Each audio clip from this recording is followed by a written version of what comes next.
नाजरीन ने खरगोश जो कि साइकिल पर सवार था वो साइकिल पर जा रहा था कि दो ट्रक जिनकी आपस में रेस लगी हुई थी एक दूसरे को ओवरटेक करने की कोशिश कर रहे थे, लेकिन खरगोश ये बात नहीं जानता था। अचानक एक ट्रक जो कि बिल्कुल मोड़ के बाद उसके सामने आया तो वो बड़ी स्पीड में था, उसने उसे जोर की टक्कर मारी और हवा में उड़ा दिया।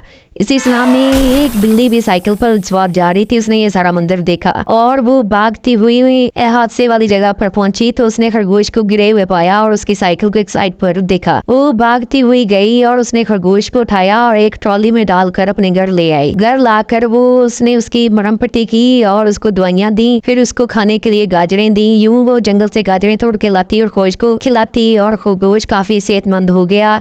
कुछ दिनों बाद खरगोश चलने फिरने भी लग गया तो उसने बिल्ली से इजाज़त मांगी, लेकिन बिल्ली उसके साथ बहुत अटैच हो चुकी थी। वो उसको बड़ी ज़बरदस्ती से उसको जाने की इजाज़त दी और वो ना चाहते हुए भी उसको जाने का कहा। खरगोश जब उससे मिलकर अपने घर की तरफ रवाना हुआ तो बिल्ली बहुत दिल बर्दाश्त आई और रोई। नाज़रीन, अगर आपको ये कहानी पसंद आई है तो मेरे चैनल को सब्सक्राइब और वीडियो को लाइक कर दें। शुक्रिया।